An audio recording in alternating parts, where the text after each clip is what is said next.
Hello everyone, कैसे हो आप सब। अब हम बात कर रहे थे अभी तक the limited liability partnership act 2008 की। ठीक है। आगे कंटिन्यू करते हैं। कंटिन्यू करने से पहले let me like tell you one thing कि आप क्लासेस रेगुलर लगाते रहें। आपको अकेले के लिए क्लास लॉ की, अकाउंट्स की, ठीक है, सारी क्लासेस अपलोडेड मिलेंगी अपने चैनल पे। ठीक है। चैनल को सब्सक्राइब जरूर करें। जुड़े रहें। आगे मूव करते हैं नेक्स्ट पॉइंट पे। ठीक है। जो हम नेम हम रिजर्व करवाते हैं ना, जो नेम आपने रिजर्व करवाना है उसके लिए फॉर्म फाइल करना पड़ता है। उसका नाम है अपना REON LLP सर। ठीक है। रिजर्वेशन अंडर नेम है सर, रिजर्वेशन ऑफ नेम है। ठीक है। तो दूसरा एक और जो हम मतलब कि जो अपना इनकॉर्पोरेशन करवाने के लिए हम फॉर्म फाइल करते थे, उसका भी नाम क्या हो गया, फॉर्म FILLIP, फिलिप कह लो सर। ठीक है। ये आपने फॉर्म फाइल करना है लिमिटेड लायबिलिटी पार्टनरशिप के लिए फॉर गेटिंग इनकॉर्पोरेशन सर।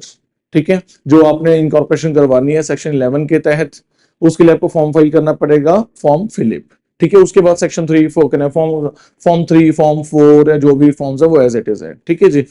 उसके बाद नाउ नेक्स्ट, अब आगे नेक्स्ट टॉपिक कंटिन्यू करते हैं। इसकी ना मतलब कि फॉर्म जो रिजर्वेशन ऑफ टर्म है हमने पहले भी किया था, वहां पे भी चेंज कर लेना। ठीक है।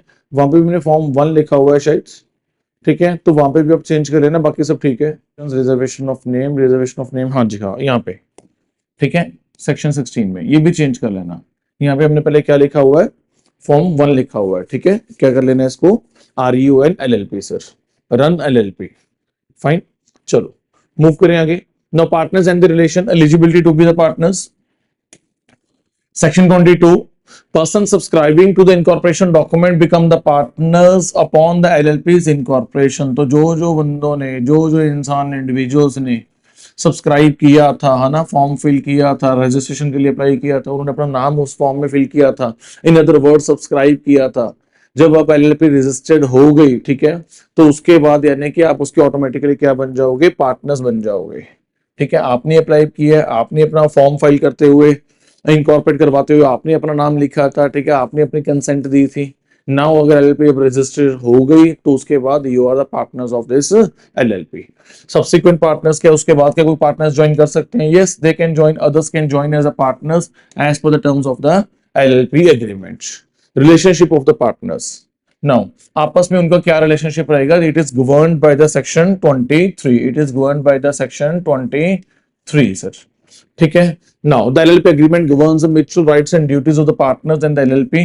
तो जो भी उनके आपस में रिलेशन है, जो भी उन्होंने मेंटेन करना है, जो भी रिस्पॉन्सिबिलिटीज, रोल्स, ड्यूटीज डिफाइन करनी है, वो अपने LLP एग्रीमेंट में कर लो। In short, LLP governs your rights, duties, your relationship between each other. Fine. Now तो जो भी आपके म्यूचुअल राइट्स एंड ड्यूटीज होंगे वो कहां लिखी होंगी? LLP एग्रीमेंट में लिखी होंगी सर। अगर आपका LLP एग्रीमेंट आपने ड्राफ्ट नहीं किया, नहीं बनाया, then the first schedule will be applicable on to you sir. Fine. Filing requirement, the LLP agreement and any amendments. ठीक है। अगर आप जो एग्रीमेंट आपने बनाया या आगे जाके आप कुछ अमेंडमेंट करोगे, ठीक है, या तो वो स्टार्टिंग दौर में पहली बार आपने लाइक ड्राफ्ट किया एग्रीमेंट, तो भी आपको फॉर्म 3 में फाइल करना है। अगर आपने इन फ्यूचर कुछ अमेंडमेंट्स करनी है तो भी अमेंडमेंट्स करके आपको किस में फाइल करना पड़ेगा? फॉर्म 3 में फाइल करना पड़ेगा विद द रजिस्ट्रार। ठीक है। With applicable fees. Pre incorporation agreements, तो हाँ कभी कभी ऐसा भी होता है, वैसे तो मैंने आपको ऊपर करवाया था कि पहले अपना क्या करना, नाम रिजर्व करवा लेना। ठीक है। फिर मैंने बोला था आपको कि अपनी फॉर्म रजिस्टर करवा लेना। अगर फॉर्म रजिस्टर होगी तभी अपनी फॉर्म का एग्रीमेंट ड्राफ्ट कर लेना। But it can be possible कि अगला अपनी LLP बाद में रजिस्टर करवाए और ड्राफ्ट पहले लाइक बना ले, अपना एग्रीमेंट पहले बना ले। मेरे कहने का मतलब क्या है, पहले मैंने आपको क्या सिखाया था कि अपना नेम रिजर्व करवा लेना। क्या करवा लेना? नेम रिजर्व करवा लेना। ठीक है ना जी। उसके बाद मैंने बोला था कि आप इनकॉर्पोरेट करवा लेना। मैंने बोला था ना कि आप फॉर्म 1 फिल करना है। अब यहाँ पे क्या लिख लो, REON LLP। ठीक है। अब आपने ये फॉर्म फिल करना है। ठीक है। ये आपका स्टेप 1 था। ठीक है। उसके बाद मैंने क्या बोला था कि आप अपना एग्रीमेंट ड्राफ्ट कर लो। क्या कर लो? अपना सॉरी, ये अपने आपको इनकॉर्पोरेट करवा लो। क्या करवा लो? अपने आपको इनकॉर्पोरेट करवा लो सर। फाइन। सेकंड स्टेप पे। ठीक है। फिर अपना एग्रीमेंट ड्राफ्ट कर लो। फिर क्या कर लो? अपना एग्रीमेंट ड्राफ्ट कर लो सर। मैंने उस समय ये बोला था कि भाई अगर आपने फॉर एग्जांपल आपकी LLP है ही नहीं कागजों में, ठीक है, तो ड्राफ्ट क्या करोगे? अगर कोई पार्टनर्स, कभी कभी क्या होता है बिजनेस ऐसे होता है कि अभी नया नया बिजनेस शुरू हुआ, अभी इतनी टेक्निकलिटीज में वाला पढ़ना नहीं चाहता, अगले ने वैसे ही पार्ट टाइम बिजनेस शुरू किया था, उन्होंने अपना कुछ रोल्स एंड ड्यूटीज डिफाइन करके कुछ एग्रीमेंट बना लिया था, वो करते रहे बिजनेस अच्छा चलने लगे, अगले ने सोचा भी चल यार एलएलपी, हम क्या करते हैं फॉर्मली एलएलपी रजिस्टर करवाते हैं, हम फॉर्मली एलएलपी रजिस्टर करवाते हैं। So in that situation it can be possible कि आप अपना एग्रीमेंट पहले ड्राफ्ट करके बैठे हो, ठीक है, और आप इनकॉर्पोरेट करवा रहे हो बाद में, आप इनकॉर्पोरेट करवा रहे हो बाद में। तो अगर आपने अपना एग्रीमेंट पहले ड्राफ्ट किया हुआ है, अब एग्रीमेंट तो ड्राफ्ट कर लिया, एलएलपी तो एग्जिस्ट करती नहीं, नाउ जो भी आपके राइट्स एंड ड्यूटीज जो आपने डिफाइन कर लिए दैट इज वेरी फाइन, ठीक है, अपनी एलएलपी रजिस्टर करवा लो। तो जो भी, ऐसा नहीं है कि वो ऑटोमेटिकली एप्लीकेबल हो जाएंगे। उदाहरण तौर पे आपने अपना एग्रीमेंट ड्राफ्ट किया, उदाहरण तौर पे 1 जनवरी 2026 को, ठीक है, आपने अपनी 31/7/2026 को क्या किया, एलएलपी रजिस्टर करवा ली, ठीक है, फॉर एग्जांपल। इसका मतलब ये नहीं है कि ऑटोमेटिकली एप्लीकेबल हो जाएगा सर, ठीक है, एलएलपी बन के इसको रेटिफाई करना पड़ेगा, अप्रूव करना पड़ेगा।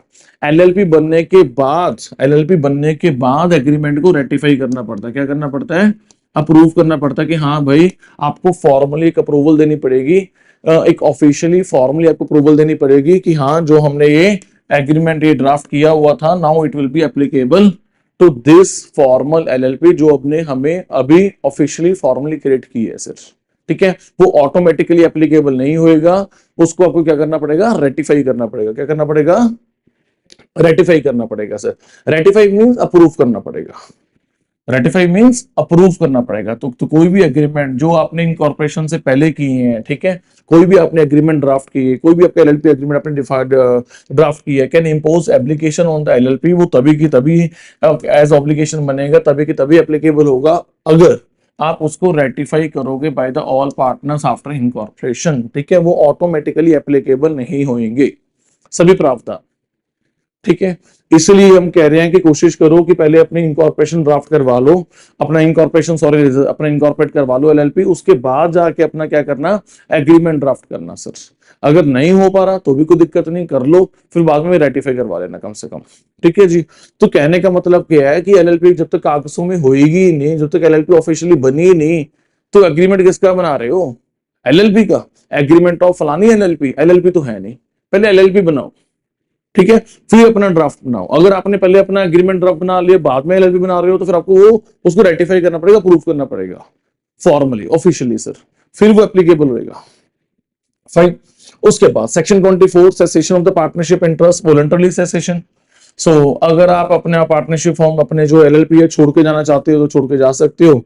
तो जो भी आपका मतलब आपने नियम बनाए होंगे अपने एग्रीमेंट में भी कैसे जाना है, किसी भी पार्टनर ने जाना है, कम से कम 1 मंथ का नोटिस देना है, 2 मंथ का, 3 मंथ का, ठीक है, जो भी आपने अपने जो प्रोसीजर लिखा हुआ जाने का, तो एज पर द वो जो भी एग्रीमेंट होगा वही गवर्न करेगा, ठीक है। उसके बाद by giving 30 days written notice to the other partners if no agreement exist, ठीक है। अगर एग्रीमेंट एग्जिस्ट नहीं करता तो कम से कम 30 दिन का नोटिस देना। ऐसा ना हो कि कल फोन करके कह दो अपने पार्टनर्स को कि भाई मैं कल से एलएलपी में नहीं आ रहा, ठीक है। अगले ने भी ऑल्टरनेट ढूंढने, ठीक है ना, अगले ने भी और अपनी बिजनेस की सेटिंग करनी है, so you must give at least 30 days notice, ठीक है। ये तभी मैं कह रहा हूं अगर एग्रीमेंट एग्जिस्ट नहीं करता। ये एग्रीमेंट एग्जिस्ट करता है, आपने कैसे स्विच ऑफ करना है, कैसे आपने मतलब पार्टनर एलएलपी से बाहर निकलना है, इसके बारे में कुछ लिखा नहीं हुआ। आउटगोइंग का कोई प्रोसेस मेंशन नहीं है, अगर तो मेंशन है तो जैसे मेंशन उसको फॉलो कर लो, ठीक है। फॉर एग्जांपल एग्रीमेंट में लिखा हुआ कि अगर कोई पार्टनर छोड़ के जाना चाहता है उसको कम से कम 3 महीने का नोटिस देना है, तो 3 महीने का नोटिस देना पड़ेगा, ठीक है। बट हाँ अगर एलएलपी एग्रीमेंट एग्जिस्ट नहीं करता या इसके संबंधित कोई प्रावधान नहीं है एलएलपी के एग्रीमेंट में, तो आपको कितना नोटिस देना है, कम से कम 30 डेज का नोटिस देना है सर, फाइन, सिंपल। उसके बाद ऑटोमेटिक सेसेशन सर। हाँ अगर कुछ केसेस ऐसे होते हैं, अब जो बंदे की डेथ ही होगी यार, तो ऑटोमेटिकली वो चला गया, है ना, एलएलपी से बाहर हो गया, ठीक है। या एलएलपी डिसॉल्व भी होगी, अब एलएलपी नहीं रही तो एलएलपी का पार्टनर का है। When there is no LLP, then वो क्वेश्चन ही नहीं खड़ा होता कि आप एलएलपी के पार्टनर हो, fine. So being declared of the unsound mind, अगर आपको लाइक अनसाउंड माइंड डिक्लेयर कर दिया, डिक्लेयर कौन करता है, वो सिर्फ कोर्ट ही कर सकती है, ठीक है ना। इन दैट केस ऑल्सो कि आप पार्टनर के जो एलएलपी के पार्टनरशिप आपकी कैंसिल हो जाएगी, ठीक है। You will no more be a partner of LLP. Applying for being a declared insolvent, या आपने दिवालियापन होने के लिए अप्लाई कर दिया, इंसॉल्वेंसी प्रोसेस आपने अप्लाई कर दिया कोर्ट में, ठीक है, आपकी प्रोसीडिंग्स इनिशिएट होगी। देन अगेन यानी कि अब बस जहाज डूबने वाला है, तो लीगली हम कहते हैं कि आप अब एलएलपी के पार्टनर्स नहीं हो, सिंपल। ठीक है, किन किन केसेस में होगा, डेथ हो गई, ठीक है, या डिसोल्यूशन हो गया, डिसॉल्व हो गई एलएलपी, ठीक है, या इंसॉल्वेंसी प्रोसीडिंग्स के लिए आपने अप्लाई कर दिया, ठीक है। उसके बाद जो कॉम्पिटेंट कोर्ट है उसने किसी पार्टनर को अनसाउंड माइंड डिक्लेयर कर दिया, तो वो भी ऑटोमेटिकली पार्टनरशिप जो एलएलपी है उससे बाहर हो जाएगा सर। फाइन। उसके बाद नोटिस टू थर्ड पार्टीज, ऐसा नहीं है कि आप बाहर जा रहे हो तो लोगों को पता ही नहीं, ठीक है ना। उदाहरण तौर पे 3 पार्टनर्स थे, एलएलपी चला रहे थे, मैं ए बी सी, तो मिस्टर सी बाहर चला गया और लोगों को पता तक नहीं। सर आपने लोगों को बताना है, लोग जो डील कर रहे हैं हो सकता है कि वो मिस्टर सी की वजह से डील कर रहे हो, उसकी इतनी अच्छी रेपुटेशन हो, उसका इतना अच्छा गुडविल हो, वो एलएलपी से डील कर रहे हैं just because of this person. अगर वही चला गया तो शायद बहुत सारे बंदे डील करना बंद कर दे। तो अगर आप जा रहे हो, इन चीजों का हो सकता है कि थर्ड पार्टी पे इफेक्ट पड़े, then it should be inform to them कि आप सभी पार्टीज अपना सोच समझ के डील करियो एलएलपी से, मैं तो चला बाहर, ठीक है ना। अब तुम जानो, तुम्हारी एलएलपी जाने, तुम्हारा एग्रीमेंट जाने से मेरा कोई लेना देना नहीं है, बट वो तभी होगा जब आप बता के जाओगे, जब मिस्टर सी बता के जाएगा, then it should be informed to the third parties, ठीक है। A former partner is deemed by partner by third parties and the third party is notified for the cessation। तो आप तो पार्टनर ही बजोगे, ठीक है, आप पार्टनर ही माने जाओगे अनलेस और अनटिल अगर आप नोटिफाई ना करो, इन्फॉर्म ना करो sir. So you will be assumed to be the partner by the third parties unless और अनटिल, ठीक है, there you have to inform them sir, ठीक है। अगर आपने इन्फॉर्म कर दिया फिर कोई दिक्कत नहीं है। और दूसरी बात, और आप जा रहे हो अकेली, थर्ड पार्टीज को नहीं बताना। If you do not want to be the partner of the LLP, आपने रजिस्ट्रार को भी बताना है। रजिस्ट्रार को बताने के लिए कौन सा फॉर्म फाइल करना पड़ेगा, फॉर्म 4 सर। कौन सा फाइल करना पड़ेगा, फॉर्म 4। उसके बाद cessation does not discharge a partner from the obligations incurred while a partner. बिल्कुल, जब तक वो पार्टनर रहा है, जब तक कि वो जो लायबिलिटीज हैं उसके लिए तो वो लायबल है ना, ठीक है ना। तो यानी कि कहने का मतलब क्या है, इन अदर वर्ड्स ये होती है बैलेंस शीट, ठीक है, ये होते हैं उसके एसेट्स, ठीक है, ये होती है कैपिटल, फॉर एग्जांपल 2 या 3 जितने भी पार्टनर्स हैं, ठीक है, ये होती है उसकी लायबिलिटी, ठीक है। तो ऐसा नहीं कहेगा कि उदाहरण तौर पे 90 लाख की बैलेंस शीट है, ठीक है, ये थोड़ा सा और बढ़ा देता हूं, उदाहरण तौर पे 120 लाख की, 1,20,00,000 की बैलेंस शीट है, 90 लाख की टोटल ये है, 23 लाख की ये है। तो वो ये नहीं कहेगा कि मैं 1/3 के लिए पार्टनर हूं, मुझे इसमें 1/3 चाहिए सर। तो 120 का 1/3 40 लाख नहीं मिलेगा आपको, इसमें से करो एडजस्ट इसको लायबिलिटी को, ठीक है। 120 माइनस 30 यानी कि 90, यानी कि in other words you are only the proportionate. आपको कितना मिलेगा, कैपिटल का जो प्रोपोर्शनेट है सर। इन अदर वर्ड्स जो आपकी कैपिटल में हिस्सेदारी आपको वही मिलेगी, ठीक है। नॉट ओनली दैट, आपने जिस टाइम तक आपने काम किया, जैसे फॉर एग्जांपल हमने लास्ट जो प्रॉफिट सेटल किए थे वो 31 मार्च को किए थे। Now you are going out of the firm for example on 31 August, ठीक है। लास्ट जो बैलेंस शीट बनी थी वो 31 मार्च को बनी थी, ठीक है। अब आप जा रहे हो 31 अगस्त तक के, इतना जो आपने काम किया इसके जो प्रोपोर्शनेट प्रॉफिट्स हैं वो तो आपको मिलेंगे, no doubt in that, but along with that you are also liable for the liabilities. आपकी टेन्योर और टर्म के दौरान ये लायबिलिटीज इनकर हुई हैं। आप सिर्फ एसेट्स में अपना शेयर नहीं मांग सकते, एसेट्स माइनस लायबिलिटी एडजस्ट होगा। इन अदर वर्ड्स कैपिटल की हिस्सेदारी मिलेगी जो प्रोपोर्शनेट बनती है आपकी सर, ठीक है ना। तो 90 का 1/3 यानी कि 30 लाख के हकदार हो, ना कि 1/20 का 1/3 यानी कि 40 लाख के हकदार हो। ये तो कॉमन सेंस, अगर अकाउंट्स पढ़ते हैं तो हम भी समझते हैं इन चीजों को, ठीक है ना। उसके बाद चलो, लॉ ने लिखना था लिख दिया, ठीक है। लॉ ने क्लैरिटी करनी थी, कल को कोई डिस्प्यूट ना राइज हो जाए, कल को ऐसा ना बोले कोई लिखा नहीं हो तो लिख दिया सर, ठीक है। Now cessation does not discharge a partner from the obligations incurred while a partner. तो जब तक आप पार्टनर रहे हो तो आपकी जो ऑब्लिगेशंस आप उससे डिस्चार्ज तो नहीं हो सकते ना। अ फॉर्मर पार्टनर और their estate is entitled to, तो वही इन अदर वर्ड्स, ठीक है। तो जो भी फॉर्मर पार्टनर है उसके जो कैपिटल कंट्रीब्यूशन है उसका तो उसको हिस्सा मिलेगा। और the share of accumulated profits, ठीक है, आफ्टर डिडक्टिंग लॉसेस, ठीक है। तो अगर कोई रिजर्व्स वगैरह पड़े हैं, एक्यूमुलेटेड प्रॉफिट्स मीन रिजर्व्स, ठीक है ना, अगर कोई रिजर्व्स वगैरह पड़े हैं तो उसमें भी हिस्सेदारी मिलेगी, ठीक है। अगर कोई प्रोविजन है वो तो लायबिलिटी मानेंगे, उसको तो नहीं करेंगे, उसको एडजस्ट करेंगे in the form of liability from the assets, ठीक है। उसके बाद जो प्रॉफिट है वो भी आपको मिलेगा सर, ठीक है। कहां तक, जहां तक आपका जो आपकी सेसेशन डेट है, ठीक है ना। फॉर एग्जांपल आप 31 अगस्त को जा रहे हो, 31 अगस्त तक के प्रॉफिट्स आपको मिलेंगे सर, ठीक है। कौन से प्रॉफिट्स, दोनों जो एक्यूमुलेटेड प्रॉफिट्स हैं, रिजर्व्स, और जो इस साल के करंट प्रॉफिट है वो भी, सभी प्रॉफिट्स मिलेंगे, ठीक है जी। उसके बाद next, former partners can not interfere in the LLP's management. तो जब now you are a former partner तो अब इंटरफेयर नहीं कर सकते। अब क्या हो गए, एक्स पार्टनर हो गए सर, पुराने वाले पार्टनर हो गए। नाउ आज के बाद इंटरफेयर नहीं करना हमारी मैनेजमेंट में, हम अपनी एलएलपी खुद चलाएंगे, आप जाओ अपना बार। ठीक है जी। उसके बाद registration of the changes in the partner section 25। Now partners की ऑब्लिगेशन है सेक्शन 25 सब सेक्शन 1 में।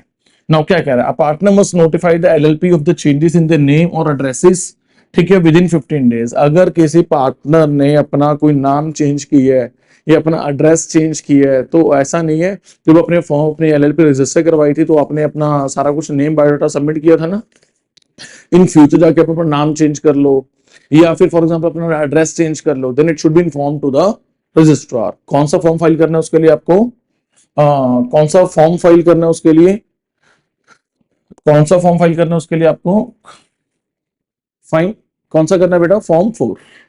ठीक है, वो बताता हूँ जिसमें बात करते हैं उसकी।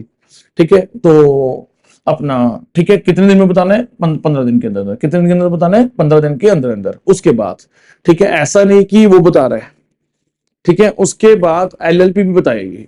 ठीक है, एलएलपी को बोल रहे हैं कि एलएलपी तूने भी बताना है हमको कितने दिन के अंदर अंदर, 30 दिन के अंदर अंदर, कि पार्टनर का कोई नाम चेंज हुआ है या उसका एड्रेस चेंज हुआ है। ठीक है, उसके बाद कोई नया पार्टनर आया है या कोई पार्टनर गया है।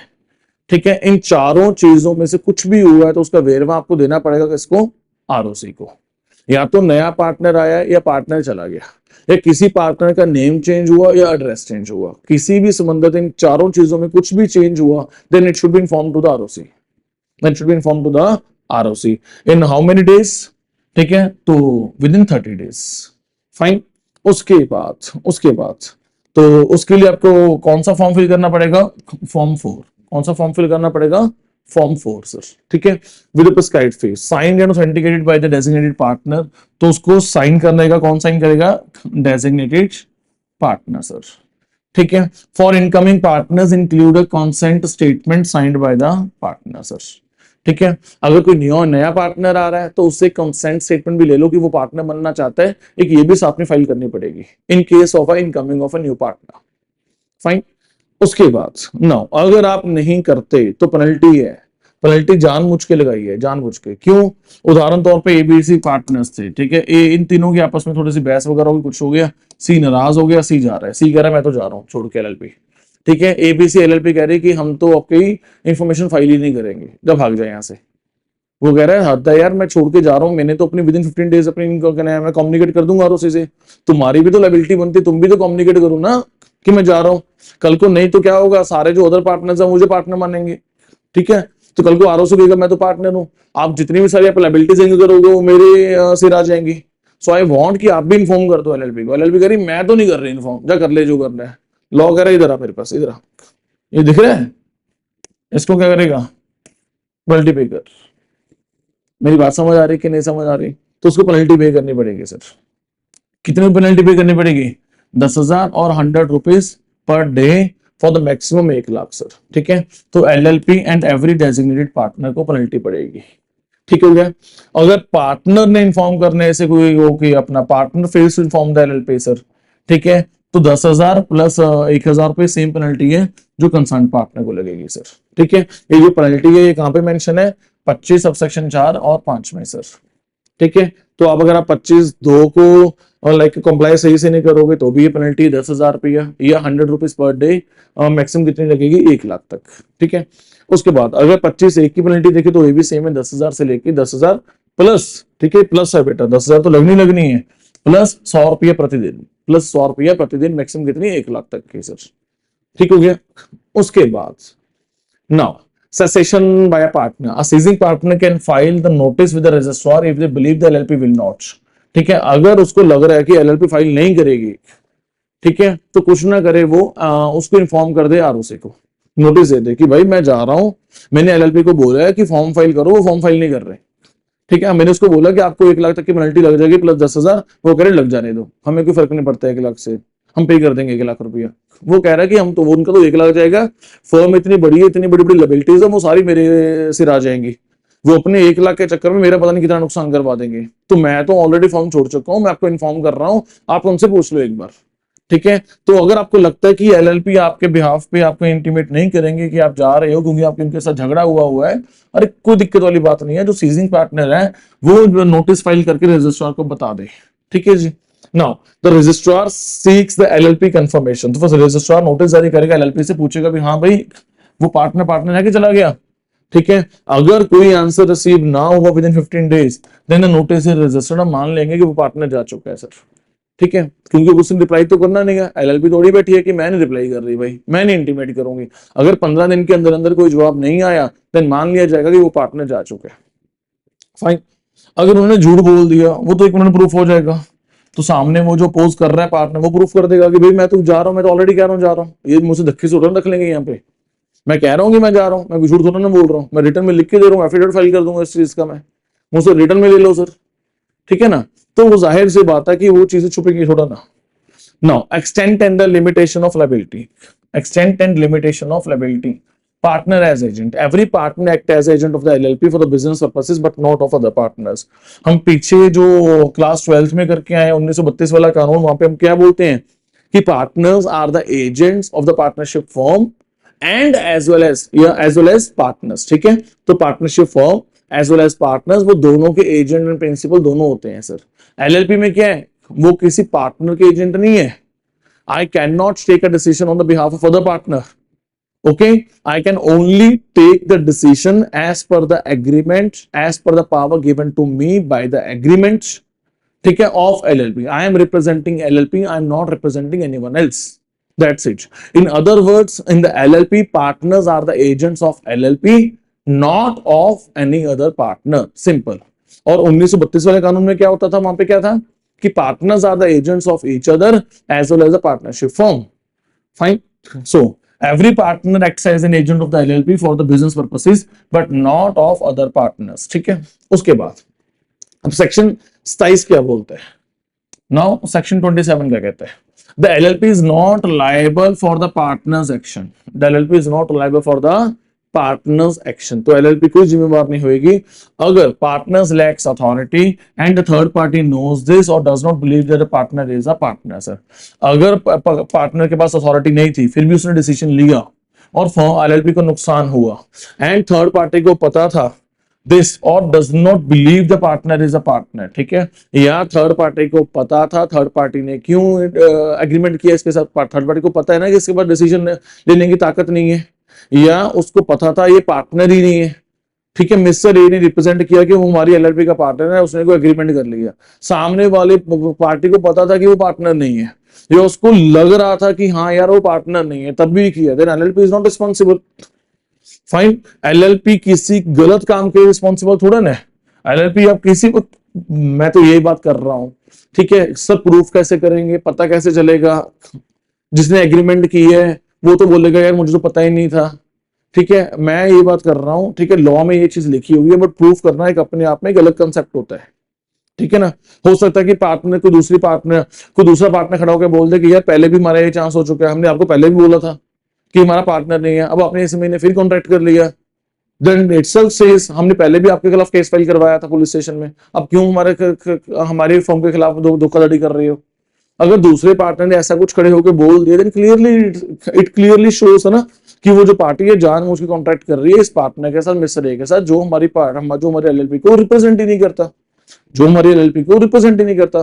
प्रूफ कैसे करना है कैसे नहीं है मैं उन चक्रों में नहीं पड़ रहा, ठीक है, तो वो सब एडवोकेट का काम है, वो प्रैक्टिकल केसेस का काम है, ठीक है, जो लॉ में लिखा है हम उसको पढ़ रहे हैं। उसके बाद बस बात थंब रूल ये है, जो थंब रूल क्या है कि कुछ गलत तो नहीं हुआ, अगर गलत हुआ है और जानबूझ के किया हुआ है किसी भी सिचुएशन में एलएलपी को दोषी नहीं ठहराया जा सकता, बस पॉइंट ही है। अब प्रूफ कैसे करना है कैसे नहीं करना, it all depends upon the facts, it all depends upon the cases to cases, it all depends upon the parties, fine. उसके बाद the LLP is liable for the partner's wrongful act or the omission if it occurs in the course of business, ठीक है, and partners act with the LLP's authorities, ठीक है। हाँ अगर कुछ गलती हुई, कुछ रॉन्गफुल एक्ट हुआ, ठीक है, और वो बिजनेस के दौरान हुआ है ना, फॉर एग्जांपल मिस्टर ए हमारा पार्टनर है, हमारी एलएलपी का पार्टनर है, उसने एक ऑर्डर दिया, उसने गुड्स परचेज करनी थी, उसने ऑर्डर दिया 100 पर केजी का, तो बाद में पता लगा कि यार वही माल, इतना जो माल है वो हमें 95 रुपीज पर केजी में मिल रहा था, पार्टनर ने ऐसे 100 में दे दिया ऑर्डर, तो पता लगा कि पार्टनर को जानबूझ के नहीं दिया, अभी 100 ही आ रहा था, जस्ट रात को रेट चेंज हुए है उस कमोडिटी के, तो it's just in routine course of business, profits and losses are in the routine course of business, we know that कि उसने कुछ जानबूझ के नहीं दिया, क्योंकि वो भी तो एलएलपी का पार्टनर है, उसको भी तो नुकसान हो रहा है, ठीक है ना। He is very much committed to our business, ठीक है ना, रोज हम इकट्ठे बिजनेस करते हैं, तो उसने कुछ ऐसा कुछ जानबूझ के नहीं किया। तो अगर कोई बंदा रूटीन कोर्स ऑफ बिजनेस के दौरान कुछ ऐसा लॉस होता है, ठीक है, सो अगर पार्टनर को वैसे अथॉरिटी थी, आगे भी वही ऑर्डर करता था, आगे भी वही सारा रॉ मटेरियल परचेज करता था, तो एज पर द अथॉरिटी वो काम कर रहा था, रूटीन कोर्स ऑफ बिजनेस में लॉस हुआ है, फिर तो वो अपना एलएलपी लॉस बुक करेगी ना। एलएलपी अपने प्रॉफिट एंड लॉस अकाउंट में लॉस बुक करेगी कि नहीं करेगी? अगर कुछ इस तरीके से कुछ ऐसा लॉस हुआ है, हाइपोथेटिकली मैं कुछ वैसे बोल रहा हूँ, ठीक है ना, वैसे अंडरस्टैंड की जो माल हम परचेज करते हैं, I know the accounts very well कि 100 रुपीज का माल परचेज किया, मार्केट रेट पर 95 चल रहा था, इसका कोई लॉस बुक नहीं होता। लॉस हमेशा सेलिंग के टाइम, मतलब कि सेलिंग एंट्री डालते हैं, वो ट्रेडिंग अकाउंट में जाके अपना लॉस बन जाता है, वो I understand this point. I just want to give you some hypothetical situation कि अगर कुछ ऐसा कुछ नुकसान होता है, तो हम उसको ऐसा नहीं बोल सकते कि 5 रुपए अपनी जेब से पे कर। Fine, it is as simple as that. ठीक हो गया। Now sole obligation, all the obligations contractual or otherwise are the LLP's responsibility, ठीक है। तो जो भी उसकी लाइबिलिटी है, पार्टनर से चलाएंगे ना एलएलपी को, तो जो भी अगर कोई लाइबिलिटी इनकर हो रही है तो वो करेगा, एलएलपी पे करेगा, सिंपल, एलएलपी अपनी बैलेंस शीट में रिकॉर्ड करेगा, ठीक है। It's a liability of the LLP, no one else, ठीक है, it is not the no one else responsibilities.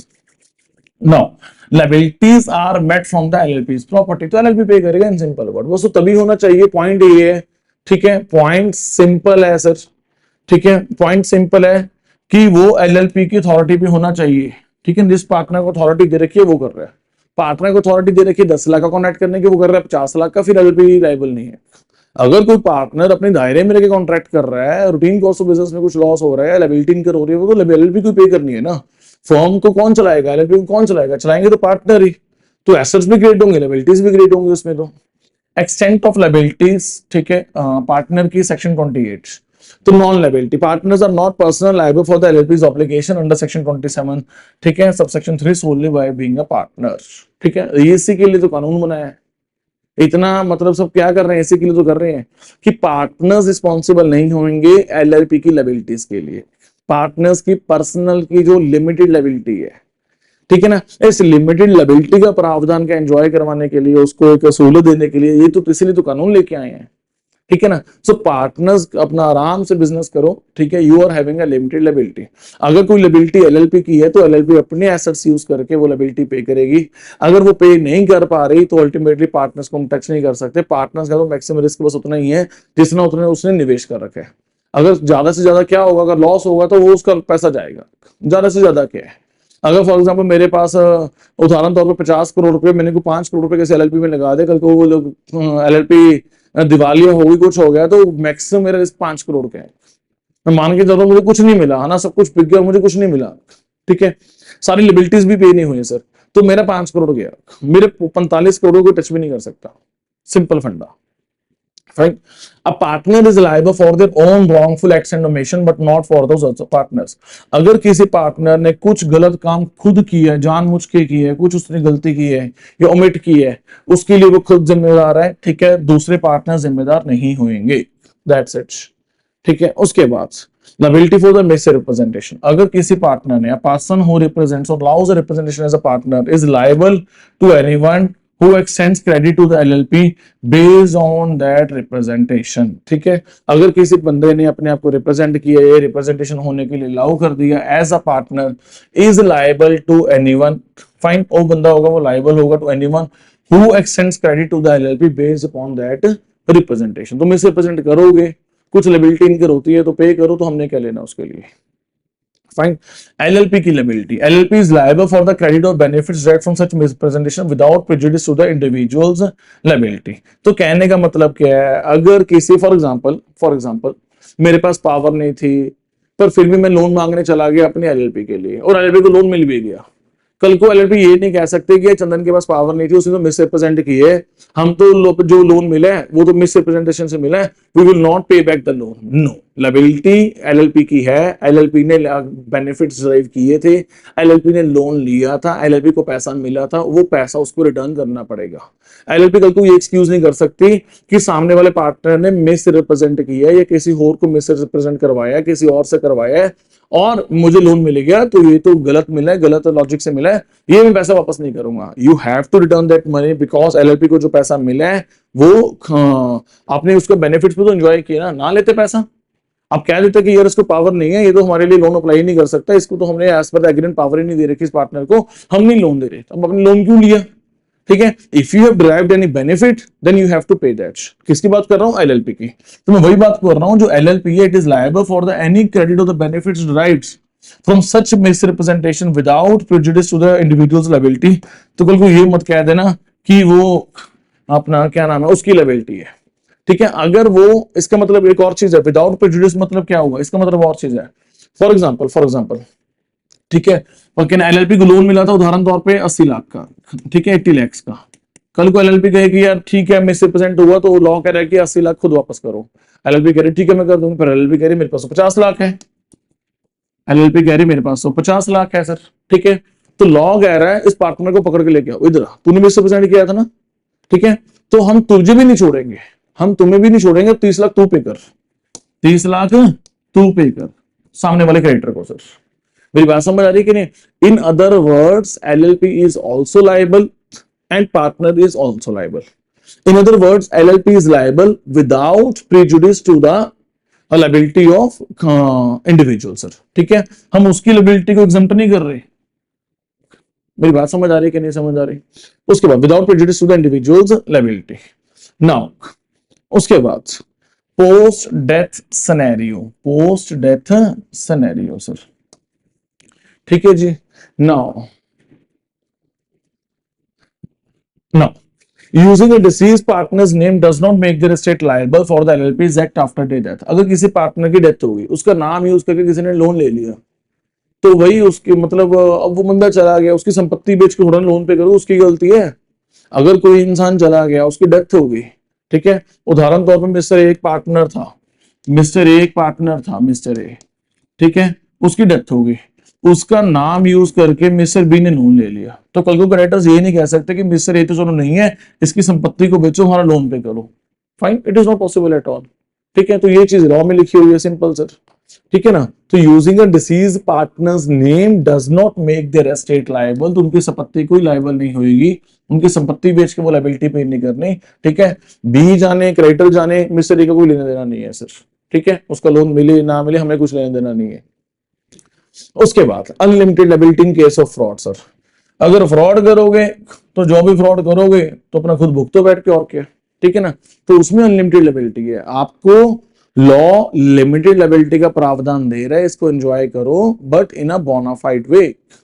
ठीक है, अगर कुछ मैलाफाइड इंटेंशन रखी आपने, अगर कुछ आपने फ्रॉड किया, तो भाई जितना फ्रॉड होगा सब आपको पे करना पड़ेगा, सिंपल। फाइन, कौन बोलता है सेक्शन नंबर 30? कौन बोलता है section number 30?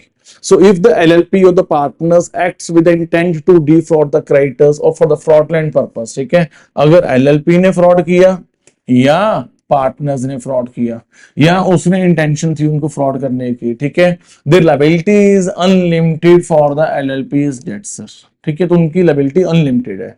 The LLP is liable for the partners fraudulent act unless it proves that act was without its knowledge and authority। अगर पार्टनर ने फ्रॉड की है, क्या एलएलपी की लायबिलिटी है? पहला पॉइंट तो एलएलपी की लायबिलिटी है। अगर एलएलपी कह रही है कि भाई मेरी लायबिलिटी नहीं है, तो एलएलपी को प्रूफ करना पड़ेगा कि इस पार्टनर ने हमें बताए बिना, उदाहरण तौर पे 4 पार्टनर्स हैं, mister A B C D, mister D ने फ्रॉड कर लिया है, मिस्टर ए बी से कह रहे कि हमें तो दूर दूर तक कानों कानों तक खबर नहीं थी कि मिस्टर डी फ्रॉड कर रहे हैं, तो हमारी फर्म क्यों पे करे, हम क्यों एलएलपी में उसको लॉस को डेबिट करें, मिस्टर डी अपनी पर्सनल एसेट से पे करे जो लायबिलिटी पे करनी है। अगर बाकी सब पार्टनर्स यानी कि in other words LLP proof कर देती है, एलएलपी वैसे separate legal entity in the eyes of the law, अगर एलएलपी प्रूफ कर दे, बाकी वैसे करना तो उन पार्टनर्स के ऊपर करेगा ना, लॉ में जाके कोर्ट में खड़े होकर प्रूफ किसको करना है, उन पार्टनर्स को करना है ना, रिप्रेजेंट कौन कर रहा है, डेजिग्नेटेड पार्टनर्स को प्रूफ करना पड़ेगा।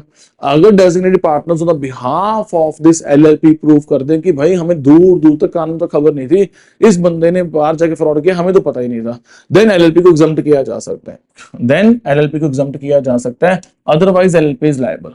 ठीक है, इन सिंपल वर्ड्स वैसे on the first instance LLP is liable अगर किसी पार्टनर ने फ्रॉड किया है, अनलेस, ठीक है, वो प्रूव कर दे, unless it proves that act was without its knowledge, यानी कि उसकी नॉलेज अथॉरिटी के बिना हुआ। हमने तो अथॉरिटी दी नहीं उसको, हमने तो अथॉरिटी दी रखी है, ये देखो हमारा एग्रीमेंट है, ड्राफ्ट है, फॉर्म हमने फिल किया हुआ है, एमसीए को हमने सबमिट करवाया हुआ है, ठीक है, ये देखो साइंड कॉपी है, इस पे लिखा हुआ है मिस्टर डी की पावर है 5 लाख का लोन लेने की।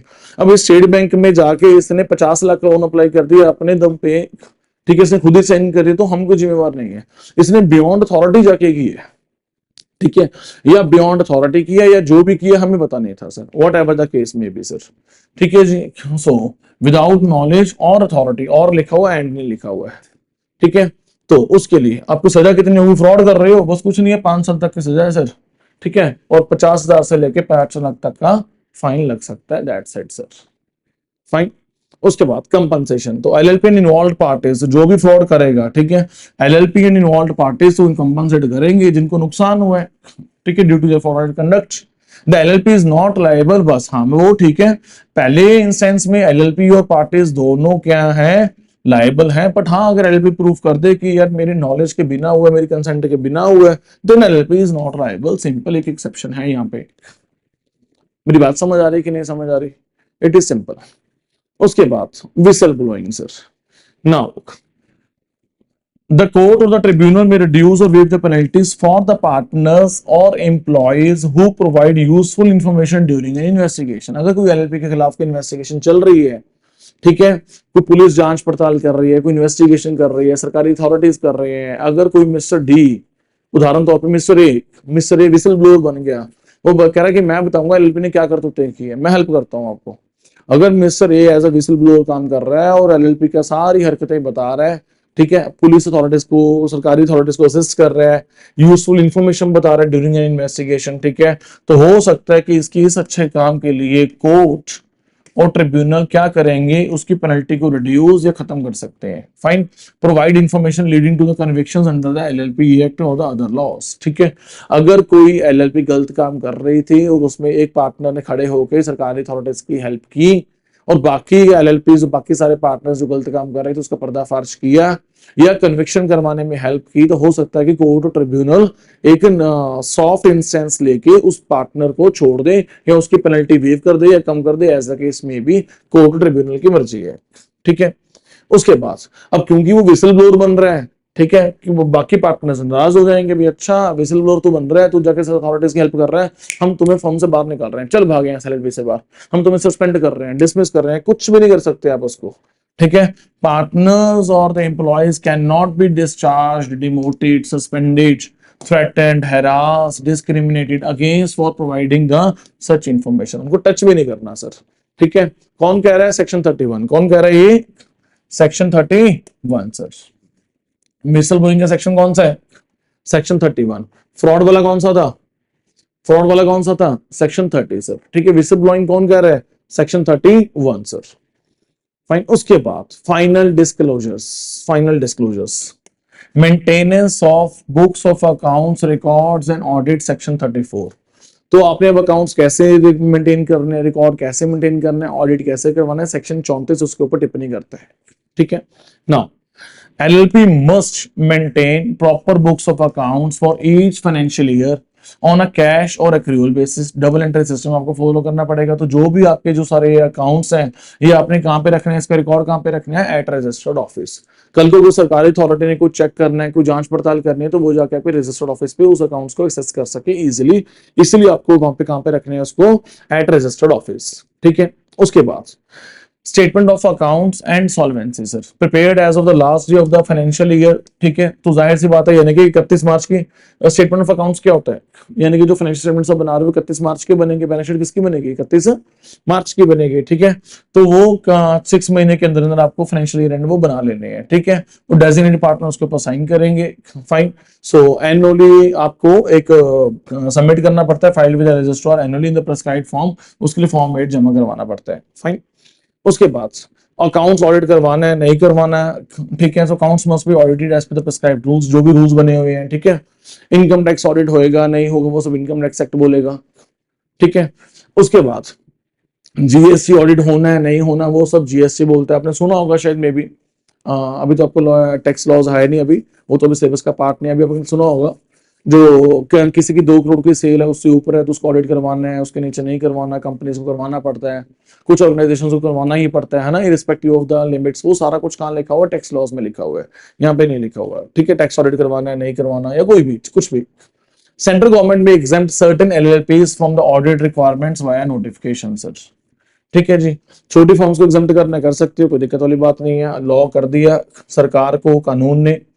ठीक है, नॉन कंप्लायंस विद सेक्शन 34, अगर आप नहीं करोगे, सेक्शन 34 में लिखा हुआ था आपने डबल एंट्री सिस्टम फॉलो करना है, आपने नहीं की, आपको बोला 31 मार्च तक अकाउंट्स बनाने, आपने नहीं बनाए, आपको बोला रजिस्टर्ड ऑफिस मेंटेन करने, आपने नहीं किए, तो क्या होगा, पेनल्टी कितनी है, बस कुछ नहीं है, एलएलपी के ऊपर लगेगी 25,000 की, मैक्सिमम कितनी लग सकती है 5 लाख की। फाइन। उसके बाद डेजिग्नेटेड पार्टनर को कितनी लगेगी 10,000 और 1 लाख। सर डेजिग्नेटेड पार्टनर को पकड़ लेते हो, अरे हाँ, एलएलपी को भी लगाते हो, डेजिग्नेटेड पार्टनर को इंडिविजुअली भी लगाते हैं, अपनी जेब से पे कर। तो जो भी कंप्लायंसेस नहीं हो रहे तो डेजिग्नेटेड पार्टनर उसके लिए पर्सनली रिस्पॉन्सिबल है। ठीक है, वो एलएलपी के एसेट्स यूज करके नहीं पैसा पे करेगा, वो अपनी पर्सनल पॉकेट से पैसा पे करेगा। फाइन, डेजिग्नेटेड पार्टनर की बात कर रहा हूं।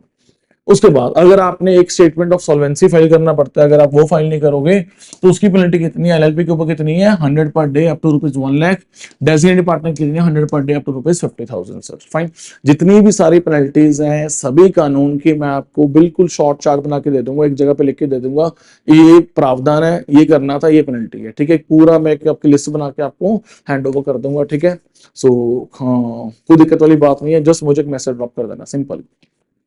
ठीक है बेटा, now accounting and audit standards. ठीक है, ये कमेंट कर देना नीचे, जिसको चाहिए जस्ट कमेंट इट आउट, उसको मिल जाएगा। ठीक है, अपना मेल आईडी ड्रॉप कर देना, I will give that to you. उसके बाद now accounting and audit standards, central government in consultation with the NFRA national financial reporting authority NFRA under section 132 of companies act 2013 में prescribe accounting standards and audit standards. ठीक है, तो नफरा की consultation के बाद सेंट्रल गवर्नमेंट जो भी नोटिफाई करती है, जाहिर सी बात है कि ऑब्वियसली नफरा से कंसल्ट करके करती है ऑलवेज। ठीक है, सेक्शन 132 बोलता है कंपनीज एक्ट का।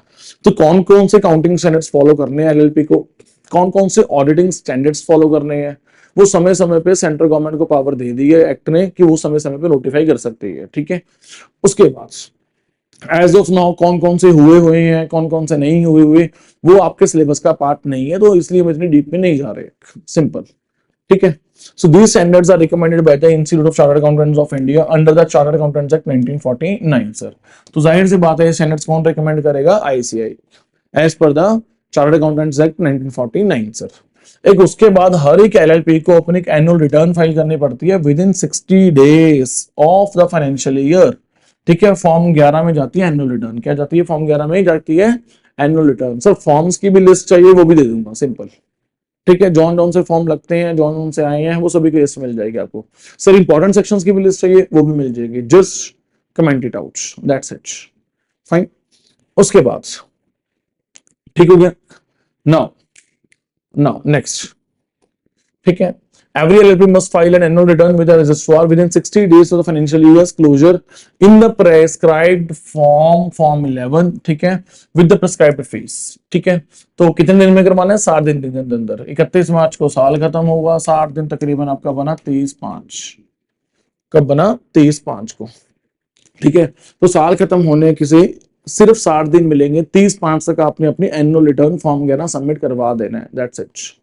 फाइन, उसमें क्या होता है, उसमें सारी कुंडली होती है, पार्टनर्स का नाम, हर बार मतलब हर साल आपको अपडेट करवाना है कि ये मेरे पार्टनर्स हैं, ये यहाँ रहते हैं, ये एड्रेस है, सारा कुछ आपको दोबारा में सारा कुछ अपडेट करवाना पड़ता है, एनुअल रिटर्न जाती है सर। ठीक है, आपकी फर्म के आपकी एलएलपी के सभी पर्टिकुलर्स होते हैं उसमें।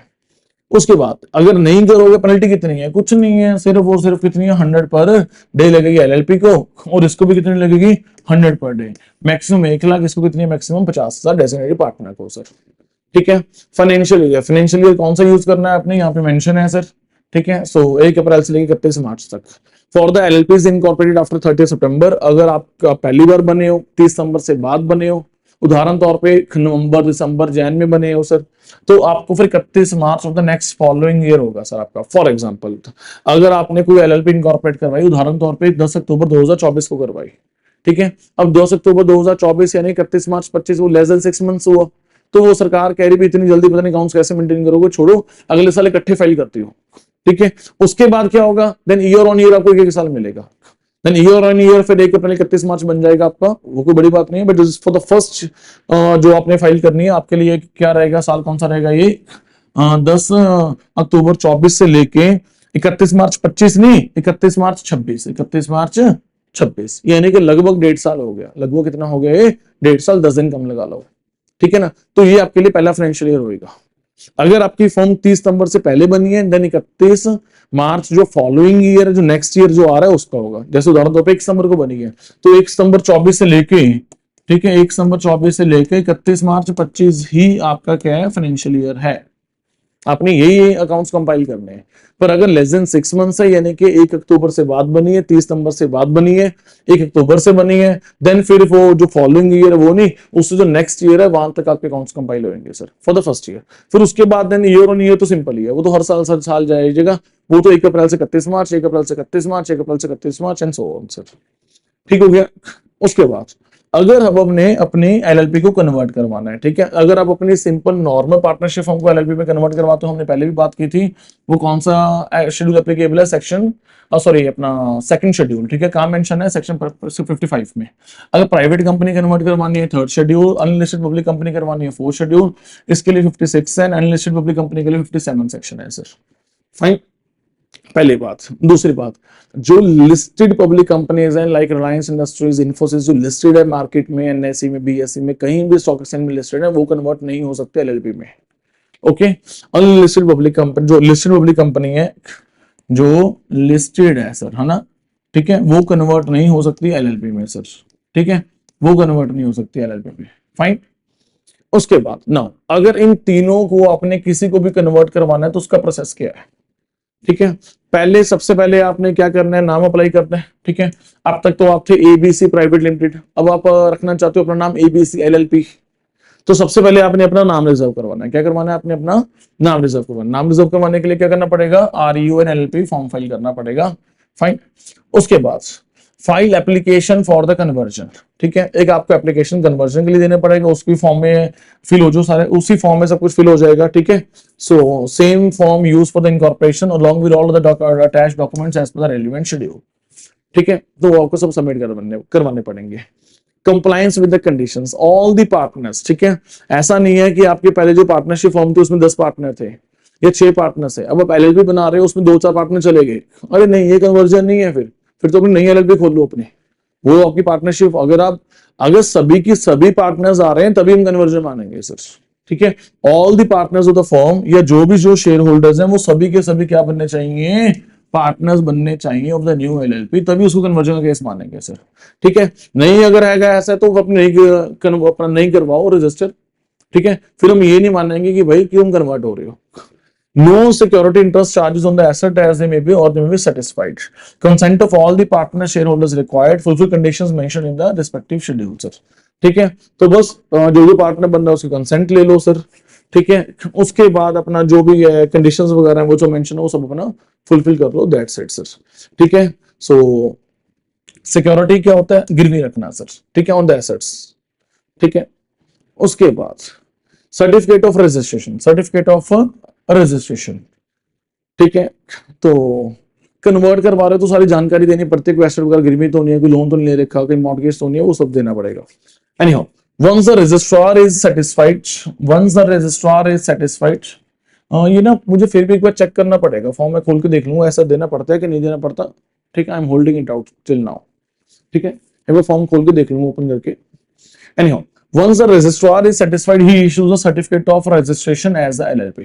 तो अगर रजिस्ट्रार सेटिस्फाई हो गया भी हाँ यार आपने सभी कंसेंट लगाई है, आपने सभी डिटेल सबमिट की है, ठीक है, आपने अपना नाम वगैरह चेंज करवा लिया, अगर रजिस्ट्रार सेटिस्फाइड है फिर वो आपको क्या कर देगा, क्या नाम है, कन्वर्ट कर देगा। The conversion takes effect from the date mentioned in the certificate, ठीक है। तो जो भी आपको सर्टिफिकेट इशू किया जाएगा बाय द रजिस्ट्रार, उसमें डेट लिखी होगी, उस डेट से मानेंगे कि आपकी फॉर्म कन्वर्ट होगी, जो कोई प्राइवेट कंपनी है या अनलिस्टेड पब्लिक कंपनी है वो कन्वर्ट होगी किसमें, एलएलपी में, as the case may be, fine. उसके बाद on and from that all assets, liabilities, rights and obligations of the old entity automatically vest in the LLP sir. तो जो भी आपके एसेट्स थी, लायबिलिटीज थी, राइट्स थे, ऑब्लिगेशन थे, चाहे कोई सिक्योरिटी वाला पॉइंट था, कुछ गिरवी रखा होता, सारा का सारा कुछ कन्वर्ट हो जाएगा एलएलपी में, सेम बैलेंस शीट ट्रांसफर हो जाएगी सर, सिंपल। ठीक है, फॉर्मेट चेंज हो सकता है पर मोटा मोटा सब कुछ वहीं ट्रांसफर हो जाएगा। उसके बाद notification required, the new LLP must inform the registrar of forms. ठीक है, आपकी पहले फॉर एग्जांपल पार्टनरशिप फॉर्म थी 1932 वाली, अब आपने एलएलपी में कन्वर्ट करवा लिया, अब एमसी के अंडर आ गए ना, ठीक है ना, तो पहले जो रजिस्ट्रार ऑफ फॉर्म था उसको इन्फॉर्म करके आओ कि भाई हमने एलएलपी में अप्लाई किया था, हमारा एलएलपी में कन्वर्ट हो गया, हम आगे से बाद आपके वाली पार्टनरशिप फॉर्म नहीं है 1932 वाली, हम छोड़ रहे हैं इसको। ठीक है, तो रजिस्ट्रार हो उसको अप्लाई कर दो। ठीक है, या फिर रजिस्ट्रार ऑफ कंपनीज को अप्लाई कर दो। सर रजिस्ट्रार ऑफ कंपनीज को अप्लाई कर दो हैं सर, मुझे ये बताओ, ये जो मैं नई एलएलपी बना रहा हूँ ये कहाँ बना रहा हूँ, मैं कह रजिस्ट्रार के पास, कर उसको क्या बताना कि पिछली फॉर्म मेरी नहीं है, उसको पता तो है मैं नहीं अप्लाई करवा रहा हूँ, ये फॉर्मेलिटी होती है। आई रिपीट, मेरी प्राइवेट कंपनी थी, ठीक है, मेरी रजिस्टर्ड पब्लिक कंपनी थी, वो भी तो रजिस्ट्रार के पास रजिस्टर्ड थी ना, अब मैंने एलएलपी कन्वर्ट करवा ली तो वही तो रजिस्ट्रार है मेरा under the ministry of corporate affairs, तो पहले भी तो मुझे वही डील कर रहा था, अब मैंने उसको ही बोला कि मुझे कन्वर्ट कर दे, अब उसको ही बताना कि मेरी पुरानी फर्म चलेगी, मतलब कि पुरानी कंपनी चलेगी, अब उसको ही बताना, it is just a formality, करना पड़ता है सर, फाइन, ताकि आगे से जो इनका डाटाबेस है अपने डाटाबेस से मेरा नाम डिलीट कर दें सर, मेरी पुरानी कंपनी का। ठीक है, ये एक्सपेक्ट ना करें कि मैं कोई उनके संबंधित कोई भी रिटर्न्स वगैरह फाइल करूंगा, क्योंकि आज के बाद मैं प्राइवेट कंपनी नहीं हूं, आज के बाद मैं जो भी रिटर्न्स फाइल करूंगा वो एलएलपी की करूंगा, तो फॉर्मली आपको इंटीमेट करना पड़ता है sir, fine. Within 50 days of registration as LLP, तो जब भी आप कन्वर्ट होगे तो विद इन 15 दिन के अंदर आपको इन्फॉर्म करना पड़ेगा। ठीक है, किसको, रजिस्ट्रार को, कौन से रजिस्ट्रार को, ऑफ फॉर्म्स, अगर पार्टनरशिप फॉर्म करवा रहे हो, कहां पे, रजिस्ट्रार ऑफ कंपनीज, अगर तो क्या करवा रहे हो, अगर कंपनी अपनी प्राइवेट कंपनी अनलिस्टेड जो कंपनी है वो करवा रहे हो, पब्लिक कंपनी कन्वर्ट करवा रहे हो। ठीक है, 15 दिन के अंदर इन्फॉर्म करना है सर, ठीक हो गया। उसके बाद फॉरेन एलएलपी के ऊपर ज्यादा पढ़ने की जरूरत नहीं है, बस सिंपल सेक्शन 59 बोल रहा है। ठीक है, सेंट्रल गवर्नमेंट कुछ रूल्स बना सकते हैं भी कैसे कैसे जो फॉरेन जो एलएलपीज हैं वो कैसे हमारे इंडिया में एस्टेब्लिश होंगी, कैसे कैसे अपना व्यापार करेंगी, कौन कौन से प्रावधान उनको लागू हैं नहीं है, कौन कौन से अप्लाई होंगे, कौन कौन से मॉडिफाइड वे में अप्लाई होंगे। तो जो भी है वो सेंट्रल गवर्नमेंट को पावर दे दी, किसने दी है, लॉ ने, किसने दी है, एक्ट ने सर। ठीक है जी, उसके बाद तो कैसे काम करेंगे वो सब कौन बताएगा, केंद्र सरकार in the form of rules bye issuing the rules. ठीक है, रूल्स कोई एज इट इज, कोई एज इट इज कानून लागू करने एज इट इज कर दो, कुछ कानून नहीं लागू करने मत करो, मॉडिफाइड वे में करने मॉडिफाइड वे में करो, सब पावर किसके पास है, केंद्र सरकार के पास है सर। अब बात करते हैं winding up and dissolution sir. ठीक है, नाउ एलएलपी हमारे अंतिम दौर की ओर, कब कब एलएलपी को वाइंड अप करेंगे या डिसॉल्व करेंगे, सेक्शन 63 64 सर। ठीक है, बात करते हैं वाइंडिंग अप की सर। अगर आप चाहो तो खुद बंद कर सकते हो, आपने खुद खोली है खुद बंद कर दो सर, नहीं चलाना चाहते एलएलपी बंद कर दो। ठीक है, तो पार्टनर्स मता पास करें, रेजोल्यूशन पास करें और अपने एलएलपी को बंद कर दें, या फिर ट्रिब्यूनल बंद करवा सकती है, या फिर ट्रिब्यूनल बंद करवा सकती है। अब वाउंड अप एलएलपी जब वाउंड अप होगी तो जाहिर सी बात है कि वो डिसॉल्व होगी, now it is no more, now it is no more. Now tribunal कब कब करवा सकती है, किन किन सिचुएशंस में करवा सकती है, LLP resolves to be wound up by the tribunal. ठीक है, the number of partners falls below 2 for the over 6 months, हमने पहले बात की थी ना, अगर 6 महीने तक लगातार आपने सिंगल पार्टनर से एलएलपी चलाई तो हो सकता है कि वो एलएलपी का खात्मा कर दे ट्रिब्यूनल, आपको आगे से दर्जा कैसे दे दे, सोल प्रोप्राइटरशिप का टैग मिल जाए कि भाई आज के बाद तो एलएलपी नहीं है, तो है सोल प्रोप्राइटरशिप, अकेले काम कर रहा है ना फॉर द कॉन्सेक्टिव 6 मंथ्स, आपको 6 महीने दिए थे ना फॉर द सेकंड पार्टनर लिया तो नहीं लेके आया ना, अकेला चल रहा है, चली चल, कोई दिक्कत नहीं है हमें। आज के बाद तो सोल प्रोप्राइटरशिप फॉर्म है, आज के बाद तो एलएलपी नहीं है, तेरा एलएलपी का टैग खत्म, एलएलपी तेरी होगी डिसॉल्व। ठीक है, एलएलपी लोगों का कर्जा पे नहीं करे तो एलएलपी को बंद करवाया जा सकता है। एलएलपी ने हमारे देश की सॉवरेनिटी, सिक्योरिटी, पब्लिक ऑर्डर को हर्ट किया तो एलएलपी को ट्रिब्यूनल बंद करवा सकती है।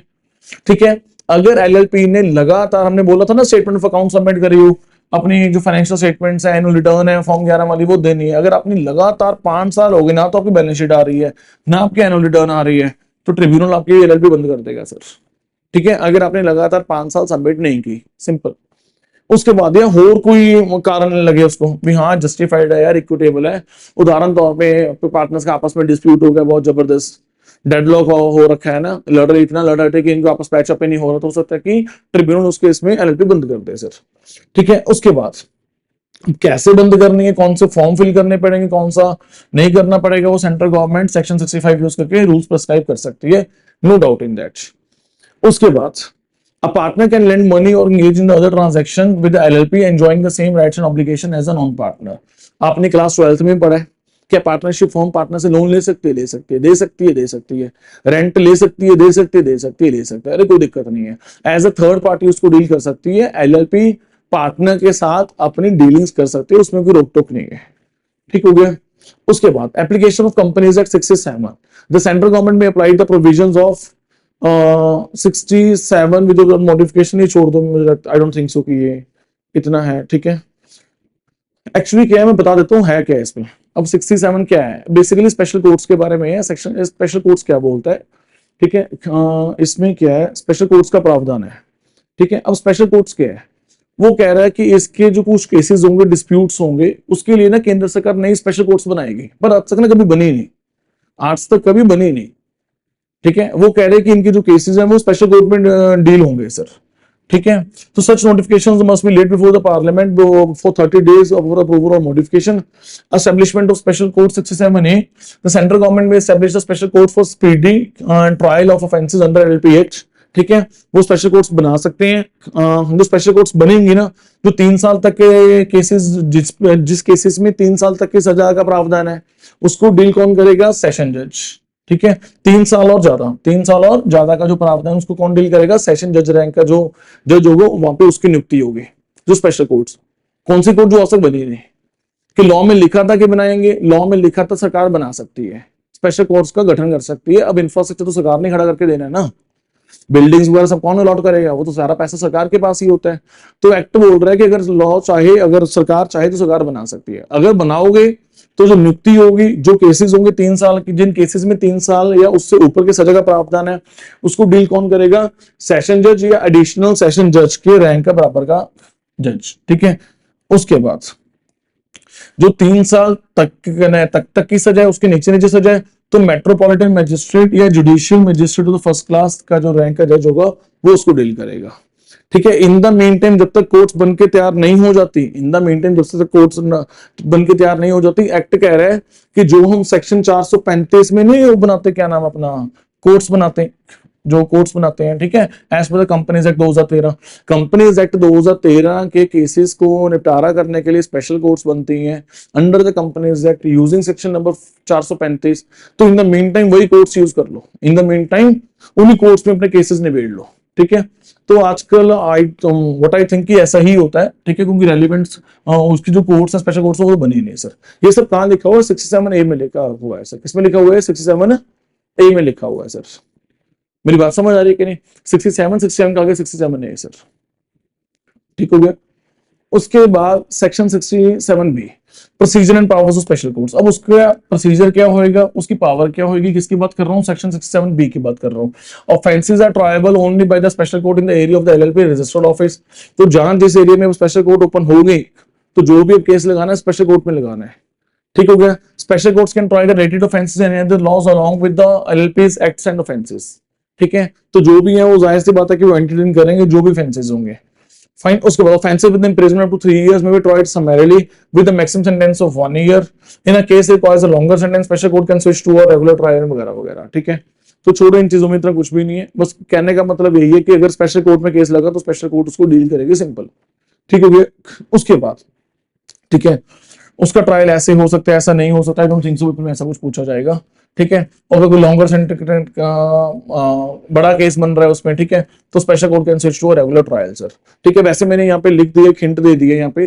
ठीक है, इतना टेक्निकली जाने की जरूरत नहीं है। वैसे एक सीआरपीसी होता था, क्रिमिनल प्रोसीजर कोड होता था, अब तो खत्म हो गया वो, 1973 होता था। उसके जो चैप्टर थे 29 एंड 30, इसमें ना एक अपील और एक रिवीजन का प्रावधान होता है। जो चैप्टर 29 होता है वो अपील्स के संबंधित होता है कि हाई कोर्ट में कैसे अपील फाइल होती है।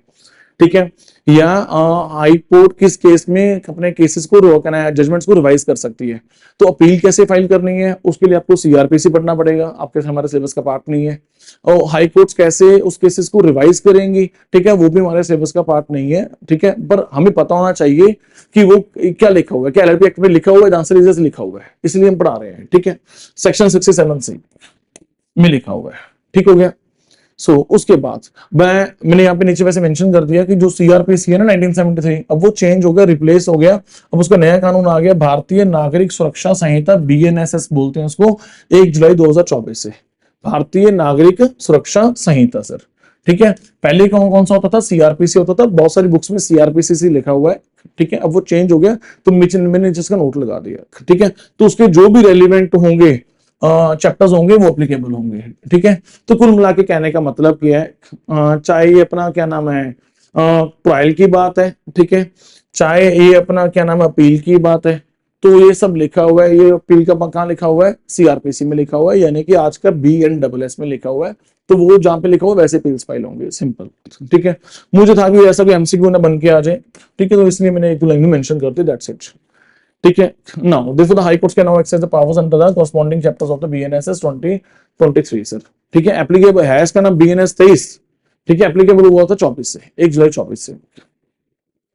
उसके बाद इलेक्ट्रॉनिक फाइलिंग, तो जो भी आपने लाइक फॉर्म फाइल करने हैं वो इलेक्ट्रॉनिकली फाइल करने हैं, उसको ऑथेंटिकेट करवाना पड़ेगा किसके साथ, डिजिटल सिग्नेचर के साथ। हर एक केस में ऐसे ही होता है, कंपनी के जितने सारे फॉर्म्स हैं ऐसे ही जाते हैं, इनकम टैक्स के इतने सारे फॉर्म्स ऑनलाइन जाते हैं वैसे ही जाते हैं सारे। जो भी आजकल ऑनलाइन फॉर्म जाते हैं वो डिजिटल सिग्नेचर सर्टिफिकेट से सारा साइन होकर जाते हैं, ऑथेंटिकेट होकर ही आ जाते हैं, जो रेगुलर प्रावधान है, ठीक है। सर्टिफाइड डिजिटल कॉपीज और extract from the registrar are admissible as evidence equivalent to the original sir, ठीक है। तो जो भी सर्टिफाइड कॉपीज होंगी दे आर एडमिसिबल, ठीक है ना। आजकल जरूरी नहीं होता कि हमने हार्ड कॉपी साइन करके वो भेजनी है। जो हमने ऑनलाइन डिजिटल सिग्नेचर सर्टिफिकेट लगा के हमने फॉर्म फाइल किया, it is as good as original copy. कल को कोई हमने कोर्ट में ये फॉर्म सबमिट करना है तो it is as good as it is considered as original copy sir, ठीक है। उसको चैलेंज नहीं कर सकते, सो दे आर एडमिसिबल, ठीक है ना, ये एडमिसिबल होते हैं, ठीक है। So as a evidence fine equivalent to the original, इसको चैलेंज नहीं किया जा सकता। There is no need to file the physical copy. अगर फिजिकल कॉपी फाइल करनी है फिर ऑनलाइन का फायदा क्या, ऑनलाइन आया तो इसलिए ना रिप्लेस करने के लिए फिजिकल, हम फिजिकल भी फाइल कर रहे हैं वो भी कर रहे हैं, तो काम डबल हो गया हमारा, तो ठीक है ना। आगे फिजिकल हो रहा था फाइल सिर्फ। Registration office, central government may establish a registration office and appoints a registrar and other officer for the LLP registration function, तो वो तो करेगा ही, ठीक है ना। तो जाहिर सी बात है कि 68A में किसकी मतलब की रिस्पॉन्सिबिलिटी, केंद्र सरकार की। अब लोगों ने अपनी फॉर्म रजिस्टर करवानी है तो उसके लिए ऑफिसेस तो खोलो ना, तो ऑफिसेस खोलेंगे as per section 68A। The government may direct the registrar to prepare a such seal of document for the authentication sir, ठीक है। तो यहाँ पे यानी कहने का मतलब क्या है, जो रजिस्ट्रार है, ठीक है, सरकार उसको कहेगी कि भाई अपनी मोहर बनवा ले, लोग अप्लाई करेंगे अपनी फॉर्म को, ठप्पा लगा के दे दियो, वो ठप्पा तैयार करवा लो अपना, सिंपल भाषा में, ठीक है। पेमेंट ऑफ एडिशनल फीस या जो भी और एडिशनल फीस है कुछ प्रिस्क्राइब वगैरह की हुई है, ठीक है, तो वो आपको पे करनी पड़ेगी, व्हाटएवर इट इज, ठीक है। बात फटाफट क्लिक कंपेयर करते हैं एलएलपी और पार्टनरशिप फॉर्म में, सर डिफरेंस क्या है। रेगुलेटिंग एक्ट कौन सा लगता है, यहाँ पे 2008 लगता है, वहां पे कौन सा लगता है 1932। बॉडी कॉर्पोरेट अलग बॉडी कॉर्पोरेट, वो बॉडी कॉर्पोरेट नहीं है, separate legal entity. LLP separate legal entity in the eyes of the law, और पार्टनरशिप फॉर्म कोई सेपरेट लीगल एंटिटी नहीं है इन द आइज ऑफ लॉ, ठीक है। क्रिएशन सर, इसको क्रिएशन कैसे किया गया है, अंडर द एलएलपी सर, ठीक है। और पार्टनरशिप 1932 से क्या बोलता है, आप फॉर्म रजिस्टर करवा भी सकते हो, नहीं भी करवा सकते। अगर आपने एलएलपी के अंडर अपनी फॉर्म खोलनी है, आपको रजिस्टर करवानी ही पड़ेगी। वहां पे क्या होता था, it can be oral agreement और रिटन एग्रीमेंट, हमने क्लास 12 में पढ़ा था ना, तो वहां पे ऑरल एग्रीमेंट भी हो सकता है, मतलब कुछ भी ड्राफ्ट करने की जरूरत नहीं है, वहां पे चल जाता है, यहाँ पे नहीं चलता सर, ठीक है। Registration is optional there. उसके बाद रजिस्ट्रेशन यहाँ पे कंपलसरी है, यहाँ पे ऑप्शनल है, परपेचुअल है, कॉन्टिन्यूस डिस्पाइट चेंजेस, ठीक है। LLP is a separate legal entity, ठीक है। Partners are separate, it continues in the eyes of the law forever, perpetual succession है। उसको जन्म भी किसने दिया, लॉ लीगल प्रोसेस ने दिया, कल को खत्म भी करना लीगल प्रोसेस है उसके लिए पूरा, ठीक है। वहां पे क्या है, वो अलग अलग तो है नहीं, ठीक है ना। पार्टनरशिप फॉर्म और partners are not separate legal entities. Partner दो पार्टनर्स अगर उनकी डेथ हो गई तो दैट मींस पार्टनरशिप गई सर, सिंपल खत्म, फाइन। उसके बाद name must end with the limited LLP. अगर या तो अगर अपने एलएलपी रजिस्टर करवानी है तो अपने अगर आपने एलएलपी रजिस्टर करवानी है तो अपनी एलएलपी के पीछे क्या लगाना है आपने, या तो एलएलपी लगाना है या लिमिटेड लिबिलिटी पार्टनरशिप लगाना है सर। या तो आप एलएलपी वर्ड का प्रयोग करोगे, लिमिटेड लिबिलिटी पार्टनरशिप वर्ड का प्रयोग करोगे। ऐसा कुछ भी प्रयोग नहीं करना होता इन द रूटीन रेगुलर फॉर्म्स जो आप 1932 में रजिस्टर करवाते हो। फाइन। लायबिलिटी, यहाँ पे लायबिलिटी कितनी होती है पार्टनर्स की, लिमिटेड होती है accept in the fraud case. अगर फ्रॉड करोगे फिर तो अनलिमिटेड है, ठीक है ना। वहां पे 1932 में क्या ड्रॉबैक है, यही ड्रॉबैक है कि अनलिमिटेड लायबिलिटी है सर, ठीक है। आपकी पर्सनल संपत्ति बेची जा सकती है उस लायबिलिटी को मीट आउट करने के लिए। म्यूचुअल एजेंसी, यहाँ पे क्या होता है एलएलपी में, you are only the agents of the LLP not of each other, ठीक है। पार्टनर्स के एजेंट नहीं हो। You are the agents of the LLP not of the other partners. वहां पे क्या है, you are the agents of the firm as well as each other sir, ठीक है। आप पार्टनरशिप फर्म को भी रिप्रेजेंट कर रहे हो और दूसरे पार्टनर्स को भी बाउंड कर रहे हो बाय योर डिसीजंस। यहाँ पे you can not bound other partners by your decision, simple, ठीक है। डेजिग्नेटेड पार्टनर का कंसेप्ट इसमें है, उसमें नहीं है। इसमें कम से कम 2 पार्टनर चाहिए डेजिग्नेटेड पार्टनर, उसमें से कम एक बंदा रेजिडेंट इंडिया होना चाहिए, ठीक है। और उसमें ऐसा कोई कंसेप्ट नहीं है। कॉमन सील यहाँ पे ऑप्शनल है, ठीक। कॉमन सील का कोई कंसेप्ट ही नहीं है 1932 वाले कानून में सर, ठीक है। Legal compliances, designated partner is responsible for the compliances, ठीक है। तो सारे कंप्लायंसेस किसको करनी है, डेजिग्नेटेड पार्टनर को। नहीं करेगा तो उसको पर्सनल पेनल्टी पे करनी पड़ेगी। मैंने कितने सारे पेनल्टीज पढ़ा दी आपको, ठीक है ना। उसको पर्सनली पेनल्टी पे करनी है अपनी पॉकेट से।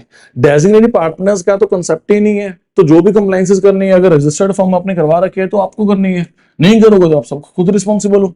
यहाँ पे एनुअल फाइलिंग होती है, आपको एनुअल स्टेटमेंट फाइल करनी पड़ती है, सॉल्वेंसी की करनी पड़ती है, एनुअल रिटर्न फाइल करनी पड़ती है, फॉर्म 11 सबमिट करना पड़ता है। वहां पे कोई एनुअल फाइलिंग रिक्वायरमेंट नहीं है, फॉर्म रजिस्टर करवा ली, दैट्स इट। उसके बाद foreign partnership, foreign national partner बन सकते हैं, उसके अलग प्रावधान बना हुआ है, ठीक है। फॉरेन पार्टनर्स क्या बन सकते हैं 1932 में, बन सकते हैं, पर मतलब 1932 में स्पेशल कोई प्रावधान नहीं लिखे हुए फॉरेन के बारे में, ठीक है। तो not mention in the act of 1932, ठीक है। तो आप यहाँ पे ऐसा लिख लो कि mentioning of like foreign partnership, ठीक है, इन लॉ, ठीक है। तो यहाँ पे ऐसा लिख लो बस कि mentioning of foreign partnership in the law, ठीक है ना। पॉइंट थोड़ा चेंज कर देना कि लॉ में क्या क्या मेंशन है, इसमें मेंशन है इस लॉ में, उस लॉ में मेंशन नहीं है फॉरेनर्स के बारे में। Minus can not be a partners, minus यहाँ पे पार्टनर नहीं बन सकता एलएलपी में, आउट राइटली तुम्हें रिजेक्ट कर दिया गया। वहां पे क्या है, अब हो सकते हो for just on the benefits, ठीक है। तो minus can be admitted for the benefits with the partners consent. LLP last point है, एलएलपी और लिमिटेड लिबिलिटी जो कंपनी होती है, जो कंपनी एक्ट 2013 में बनती है, उसमें फर्क क्या है, ठीक है। तो रेगुलेटिंग एक्ट कौन सा, इसका एलएलपी एक्ट 2008, उसका आजकल कौन सा चल रहा है 2013, पहले 1956 था, ठीक है। एज ऑफ नाउ कौन सा चल रहा है 2013। मेंबर्स, इसको क्या बोलते हैं, पार्टनर्स को क्या बोलते हैं, मेंबर्स बोलते हैं, जो शेयर्स में इन्वेस्ट करते हैं, ठीक है। तो जो पर्टिकुलर शेयर होल्डर्स भी बोलते हैं, जो मैनेजमेंट होती है, जो डायरेक्टर्स होते हैं, बोर्ड ऑफ डायरेक्टर्स बोलते हैं, नॉर्मल शब्दों में क्या बोलते हैं, मेंबर्स बोलते हैं, ठीक है। तो इसको क्या बोलते हैं, पार्टनर्स जो कंट्रीब्यूट करते हैं। इंटरनल गवर्नेंस, इसके लिए एलएलपी एग्रीमेंट बना होता है, उसमें क्या होता है, कंपनीज एक्ट बना हुआ है बहुत डिटेल में, वो डिटेल डील करता है उसको, ठीक है। मेमोरेंडम बनता है, आर्टिकल्स बनते हैं, ठीक है। सो वो सब डील करते हैं उनको। इसकी फॉर्म के पीछे क्या क्या डलता है, एलएलपी डलता है। वहां पे क्या डलता है, या तो लिमिटेड डलेगा या फिर प्राइवेट लिमिटेड डलेगा in the case of private company, simple. Number of members की बात करें, इसमें कम से कम मिनिमम 2 है, मैक्सिमम की कोई है ही नहीं, लिमिट ही नहीं है, ठीक है ना। प्राइवेट कंपनी की बात करें, वहां पे कितना होता है, मिनिमम 2 और मैक्सिमम कितना होता है 200 सर, ठीक है। और पब्लिक में कितना होता है, मिनिमम 7 पार्टनर्स और मैक्सिमम कितना होता है, कोई लिमिट ही नहीं है। ओपीसी में कितना चाहिए, सिर्फ और सिर्फ 1 पार्टनर, ठीक है। मेंबर्स कौन कौन से होते हैं यहाँ पे, इंडिविजुअल्स भी हो सकते हैं और बॉडी कॉर्पोरेट भी हो सकते हैं, ठीक है ना। क्योंकि एलएलपी अलग बंदा है, बॉडी कॉर्पोरेट अलग है, तो वो भी मेंबर्स बन सकते हैं। यहाँ पे भी क्या है, can be individuals, organisations, trust and वगैरह वगैरह। क्या एलआईसी ने शेयर होल्डिंग ले रखी है, रिलायंस इंडस्ट्रीज में ले रखी है, एलआईसी अलग कंपनी है, रिलायंस इंडस्ट्रीज अलग कंपनी है, ठीक है जी। उसके बाद liability limited to the agreed contribution except in the fraud cases, वहां पे क्या है, limited to the unpaid share amount, that's it, ठीक है। अगर अनपेड वैल्यू ऑफ शेयर है तो वो पे करना है, अदरवाइज कुछ नहीं पे करना, ठीक है। तो उसका भी सेम है, जो अपने शेयर इन्वेस्ट कर रखा है मैक्सिमम रिस्क उसको ही है, इसमें भी एज इट इज है। Management manage by the partners include designated partner as per the agreements. वहां पे कौन मैनेज करता है उनको, चलाता कौन है कंपनी को, बोर्ड ऑफ डायरेक्टर्स, ठीक है। मिनिमम डायरेक्टर्स कितने चाहिए, सब डायरेक्टर्स का कोई ऐसा प्रावधान तो नहीं है इस एक्ट में एलएलपी में, पर हाँ 2 डेजिग्नेटेड पार्टनर्स का प्रावधान है। वहां पे डायरेक्टर्स का प्रावधान होता है, प्राइवेट कंपनी में 2 डायरेक्टर चाहिए, पब्लिक कंपनी में कितने डायरेक्टर चाहिए, 3 डायरेक्टर चाहिए, दैट्स इट, ठीक है। तो यहाँ पे मैंने डिटेल में सिर्फ सेक्शंस के नाम लिखे हुए हैं, आप चाहो तो इसका प्रिंट आउट एक पेज पे निकाल के जो अपना स्टडी टेबल है वहां पे लगा लो, ठीक है। या फिर एक मेन सेक्शंस की लिस्ट सेंड कर दूंगा, एक वो लगा लेना, ठीक है। तो जो सारे याद कर सकता है वेल एंड गुड, नहीं कर सकता, ठीक है, आई अंडरस्टैंड दैट, ठीक है। वो जो नॉर्म मेन सेक्शन है उसकी लिस्ट सेंड कर दूंगा, हर एक एक्ट की वो लगा लेना अपने टेबल के पास, रोज आते जाते उस पर निगाह रखना, याद करने की कोशिश करना, चीजें याद हो जाएंगी। This is the only way to memorise the section, fine. So अगर आपको ये लिस्ट चाहिए, ठीक है, ये चाहिए तो just give me a message, just drop your mail ID sir, ठीक है, just give me a message, I will send it to you, ठीक है। तो इंपॉर्टेंट वाली चाहिए तो भी बताना सर, ठीक है। So thank you so much, class कैसी लगी मुझे बताना, ठीक है। तो अगर कोई डाउट हो तो भी बताना, ठीक है। Thank you so much.